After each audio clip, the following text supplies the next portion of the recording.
Que a paz e o amor do Senhor Jesus Cristo esteja com cada um de nós. A paz do Senhor a todos. Estamos aqui para o nosso 80º encontro no versículo do dia, para a honra e a glória do Senhor. E trago para a leitura no dia de hoje o livro 1 de Coríntios, capítulo 1, versículo 9. E a palavra diz: fiel é Deus, pelo qual fostes chamados à comunhão de seu Filho Jesus Cristo, nosso Senhor. Aleluia e glórias a Deus, glórias a Deus, glórias a Deus. Iniciamos o versículo do dia na certeza sobre a fidelidade de Deus, dando as boas-vindas aos irmãos e irmãs que estão conosco neste momento de leitura, meditação, reflexão, estudo da palavra e ao término, oração. Sejam muito bem-vindos. Para você que chegou agora, meu irmão, minha irmã, nos ajude com a divulgação do nosso trabalho diário. Rapidinho, se inscreva em nosso canal, ative as notificações. Agora todo mundo lá embaixo, dando o like. É gratuito, para não se esquecer, é bênção pura. Graças a Deus. Preste atenção. Meu irmão, minha irmã, meditando e aprendendo com o versículo do dia, fiel é Deus. Essa era uma expressão favorita entre os judeus a respeito da integridade de Deus. 2 de Coríntios, capítulo 1, versículo 18, 1 de Tessalonicenses, capítulo 5, versículo 24, e 2 de Tessalonicenses, capítulo 3, versículo 3. Pelo qual fostes chamados para a comunhão de seu Filho Jesus Cristo, nosso Senhor. Chamados refere-se à predestinação, mas do plano de Deus e não da pessoa. A partir de agora, meu irmão, minha irmã, preste atenção nas palavras que serão semeadas em nossos corações. Para uma melhor compreensão no que eu trago no dia de hoje, faço recomendação dos versículos 7 a 9. Paulo garantia aos crentes coríntios que Deus deveria achá-los irrepreensíveis por ocasião da volta de Cristo. Essa garantia não se devia a seus grandes dons ou a seu brilhante desempenho, mas ao que Jesus Cristo realizou por eles por meio de sua morte e ressurreição. Todos os que receberam o Senhor Jesus Cristo como seu Salvador e vivem submissos ao seu senhorio serão considerados inocentes quando ele voltar. Se tiver fé em Cristo, ainda que seja pouca ou fraca, você está e será salvo. Um ponto importante: comunhão, participação. Os cristãos participam na vida, sofrimento e glória de Cristo. Privilégios do cristão: primeiro, eleição. Segundo, recursos. Terceiro, esperança. Preste atenção: fiel é Deus. Ele merece confiança porque sempre faz o que diz e diz o que faz. E o que ele faz é manter as pessoas ligadas a seu Filho Jesus, em comunhão com ele. Este é o seu objetivo, do qual não se desviará. Isto era que inspirava em Paulo toda a confiança e esperança e fundamentada a sua fé.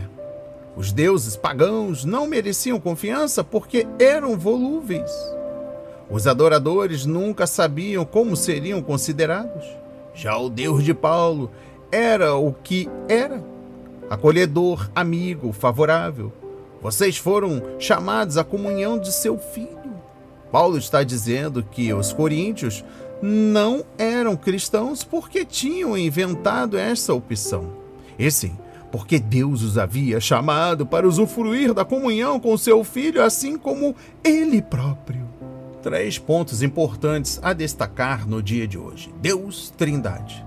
As referências aqui a Deus Pai e a Jesus, o Filho, podem levar a acreditar que eles são duas pessoas divinas, separadas e, portanto, dois deuses.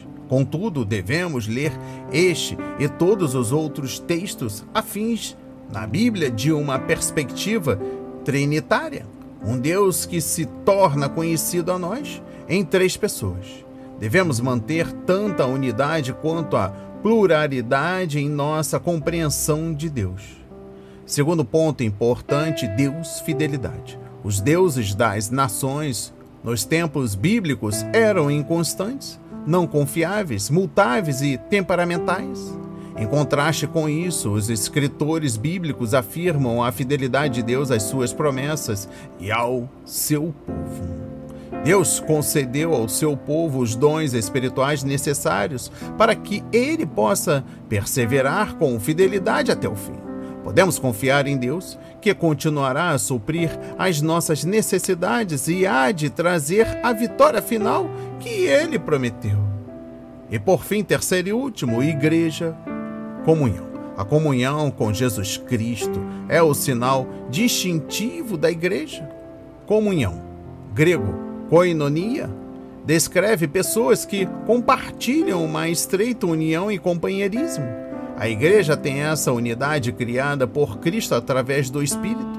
A comunhão levava os membros da igreja a ajudarem uns aos outros quando passavam por dificuldades econômicas e espirituais. A comunhão não significa uma organização ou um grupo. Caracteriza a relação entre o crente e Deus e entre os crentes. Tais relações não são possíveis por meio de realizações humanas, aleluia, glórias a Deus por isso, mas Deus transforma os cristãos e torna a comunhão possível. A comunhão em Cristo deve produzir uma perfeita unidade entre os membros da igreja. E eu encerro o versículo do dia meditando entre os versículos 1 a 9. Preste atenção, depois vocês façam esta leitura nas suas respectivas residências ou no momento de intimidade com Deus. Paulo, primeiro, atacou os efeitos sérios da corrupção na igreja, mas não disse nada sobre o problema em si. Pelo contrário, ele teve uma atitude positiva e fez os cristãos se lembrarem de sua posição elevada e santa em Jesus Cristo. Esta passagem descreve a igreja que Deus vê.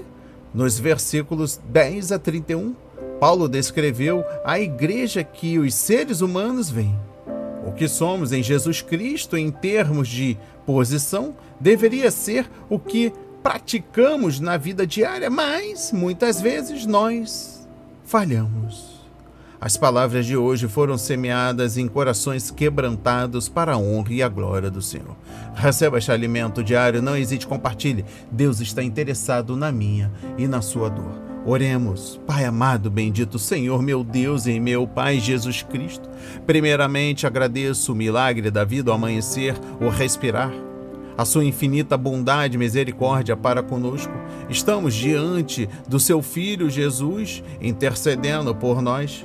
Primeiramente, pedindo perdão pelos nossos pecados diários, pela nossa infidelidade para contigo. Esquecemos de agradecer quando levantamos. Esquecemos de agradecer as nossas refeições, o café da manhã. Nos momentos de intimidade, esquecemos de orar e agradecer quando há também livramento de morte, quando há uma situação em que há uma intervenção divina, uma mão milagrosa. São tantas e tantas, Pai. Mas o Senhor continua fiel para conosco. Estamos aqui como Igreja de Cristo, pedindo perdão pelos nossos pecados, apresentando as nossas necessidades diárias, mas hoje, através do Espírito Santo, pedimos a reforma do nosso interior. Pedimos que purifique o nosso olhar, o nosso falar, o nosso ouvir, o nosso pensar, o nosso sentir, que é o nosso coração. Retire de nós o pecado, a inveja, a arrogância, o orgulho. Pai, a grosseria, a brutalidade. Coloque dentro de nós o espírito de mansidão, Pai. Faça em nós cada vez um coração segundo o seu querer e efetuar. Ouvimos tantas notícias ruins, Pai. A gente não tem capacidade de orar e apresentar por elas. Oramos como se fosse uma conversa informal. Nem agradecemos pelos milagres concedidos. Muitos de nós não agradecemos as refeições sobre a mesa. Pecamos contra os nossos irmãos, pecamos contra o próximo. Mas eu creio que hoje, Pai, hoje, algo sobrenatural tocará em nossos corações. Não queremos ser coparticipantes da corrupção nas igrejas, em nossas famílias, na sociedade. Queremos receber dons espirituais para pregar os grandes efeitos. Nos conceda, Pai, a misericórdia. Nos lares, nos hospitais, nos presídios, moradores de rua. Apacenta o seu povo. Apresentamos as nossas famílias, nossos filhos, parentes queridos. E a cada um agora, nossos cônjuges. A cada um agora que está necessitando de uma intervenção divina. Jesus Cristo, autor e consumador de nossa fé. Toda a honra e toda a glória seja dada a Ti, mais uma vez, em nome de Jesus. Amém. E graças a Deus, graças a Deus. Não hesite, compartilhe esta mensagem. Deixe o seu like e o seu comentário, se inscreva em nosso canal, ative as notificações, nos recomenda, compartilhe. Até o próximo vídeo. Toda a honra e toda a glória a Jesus Cristo. Amém.